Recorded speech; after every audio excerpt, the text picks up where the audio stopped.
Muito bem, Paulo. Você sabe onde você está? Eu estou no Comentando Comentários, o nosso quadro do canal que a gente comenta o que as pessoas escrevem. Isso mesmo, roda a vinheta. Faz a pose da thumb.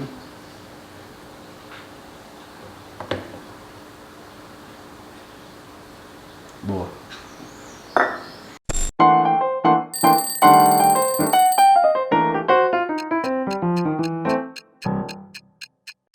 Vamos lá.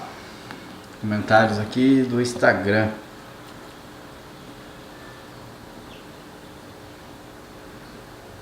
Nossa, tem um texto aqui. Quer que eu leia ou quer que eu resumo? Pode ler, daí fica mais demorado o vídeo, as pessoas gostam de vídeos demorados. Bom dia, Paulo, tudo bem? Me interessei pelo tijolo ecológico e estou observando seus projetos. Notei que gosta muito de trabalhar com estrutura metálica e várias dúvidas aparecem. Essas vigas substituem as vigas tradicionais, correto? Não sei se é a forma adequada de falar, mas fazendo 100% tijolo ecológico, a casa ficaria mais flexível, mais engessada, e com o preço do ferro, no preço que está financeiramente, ainda compensa? Outra coisa, no longo prazo, tipo uns 30 anos, essa pintura no ferro protege ao ponto de não precisar de manutenção? O telhado fica aparente... Nossa, tem dúvida aqui, cara. Fala. O telhado fica aparente? Se não, faz gesso sem a laje? Se fizer a laje, teria que colocar mais tijolos em cima do ferro para a telha sanduíche ficar embutida? Faz um vídeo falando sobre esses detalhes. E outra coisa, essa estrutura metálica tem que ser milimétrica para os tijolos preencher os espaços em caso de folga ou ficar apertado, como é feito esse ajuste fino? Muitas dúvidas. Cara, onde tá esse... Ah, é esse aqui. Sim. Vou seguir o roteiro aqui. Ele é o Cláudio. Ô Cláudio, seguinte, vamos tentar fazer os tópicos aqui. Notei que gosta de trabalhar com estrutura metálica e várias dúvidas aparecem. As vigas substituem as tradicionais de concreto? Sim, são estruturas diferentes. Lembrando que a gente tem basicamente 4 tipos de estruturas. A estrutura metálica, a estrutura de concreto armado, e ele é armado com metal. A estrutura de madeira e a estrutura de alvenaria autoportante. O tijolo ecológico é uma estrutura de alvenaria autoportante. O nome dele é tijolo modular de solo cimento e ele é um tijolo estrutural. Você consegue fazer 2 até 3 pavimentos só com parede de tijolo ecológico. No entanto, se você fizer isso da mesma forma como uma construção de blocos de concreto, que é um bloco estrutural, você não tem flexibilidade de layout. Quer dizer, você não tem flexibilidade de mudar paredes de lugar. Então, quando você faz alvenaria estrutural, você não pode mexer numa parede, tá? E se eu faço uma malha modular de estrutura, seja ela de concreto, madeira ou aço, eu tenho uma flexibilidade que a partir de 2 pilares eu coloco a parede onde eu quiser, relacionada ou não com aqueles pilares, tá? Então esse é o primeiro ponto, você tem uma flexibilidade maior quando a sua estrutura é independente da vedação. Então, a estrutura metálica é independente da vedação, que são os tijolos. Beleza?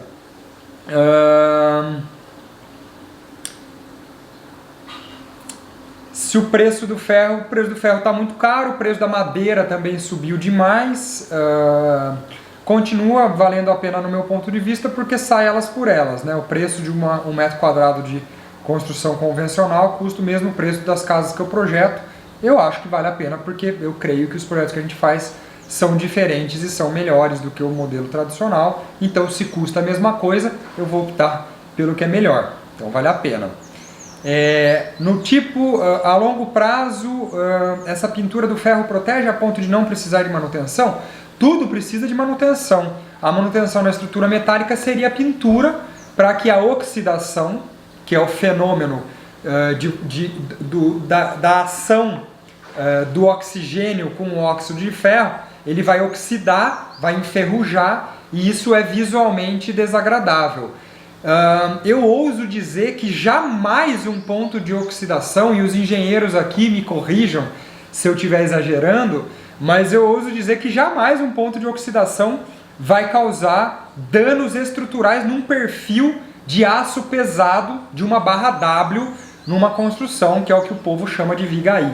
Eu duvido que um ponto de oxidação por falta de pintura comprometeria uma estrutura, porque essas chapas têm 8 milímetros de espessura, né? Então 6 milímetros é muito, muito espesso para um ponto de oxidação abalar a estrutura, tá? Então, tanto que existem vigas metálicas que são de aço Corten, que é um aço cuja proteção é dada pela pátina de oxidação, ou seja, o ferrugem protege o aço, porque uma vez que você começa a corroer o aço com o processo oxidativo, chega uma hora que não entra mais oxigênio lá na sua viga metálica, e aí o ferrugem não continua penetrando, porque o próprio ferrugem protegeu com uma casca de ferrugem o resto da viga. E se ela é espessa, e todas são,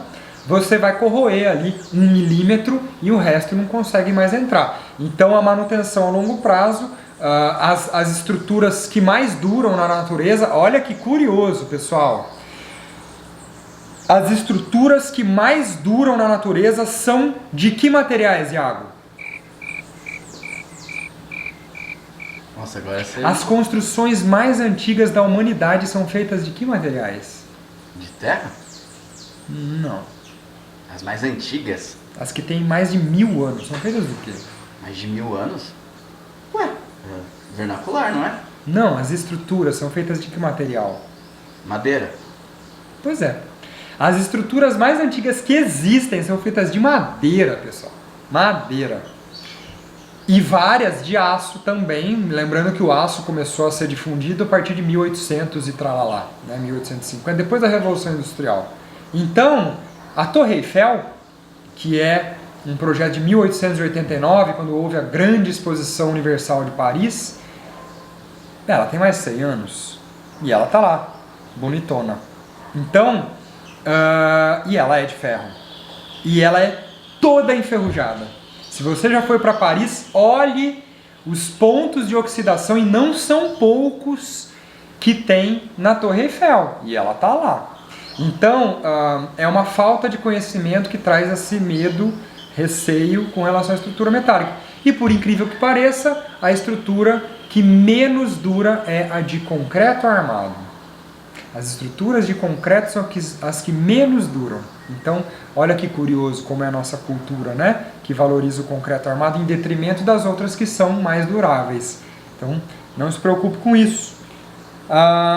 Aí ele fala, se o telhado ficar aparente, ele está querendo dizer que para não aparecer a telha termoacústica, que é a telha sanduíche, se pode fazer aquela paredinha por cima da laje.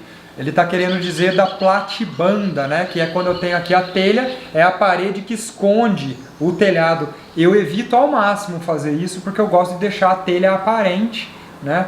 E aí o desafio é você projetar a arquitetura de forma que a telha metálica aparente faça parte da estética do projeto. E a gente tem meios para fazer isso, tá? Então também não seria uma preocupação. E depois ele fala que se a estrutura metálica tem que ser milimetricamente projetada para os tijolos preencherem os espaços sem ter folga ou ficar apertado. Excelente observação, com certeza absoluta, a sua estrutura metálica é milimetricamente calculada, e para você deixar os tijolos milimetricamente encaixados nessa estrutura metálica, tem um lugar que te ensina. Onde é, Iago? O famoso curso de arquitetura sustentável. Exatamente, é no nosso curso de formação em arquitetura sustentável, que por sinal, o que eu falei para você hoje, que eu fiquei muito feliz, que eu descobri que tem pessoas que estão fazendo o curso e adquirindo o projeto na sequência. Muito legal. Então, assim, a gente chama de prova social, está sendo muito bacana. Várias pessoas já estão fechando projetos comigo e são ex-alunos, né? A pessoa comprou o nosso curso, consumiu o conteúdo, gostou, criou uma relação de confiança e agora está vindo me contratar para fazer o projeto, o que me deixa absolutamente feliz. Muito obrigado a essas pessoas que nos assistem por aqui. Então esse foi mais um Comentando Comentários. Espero que esse vídeo tenha sido interessante. Deixa sua pergunta aqui embaixo, se inscreva no canal e eu te vejo no próximo.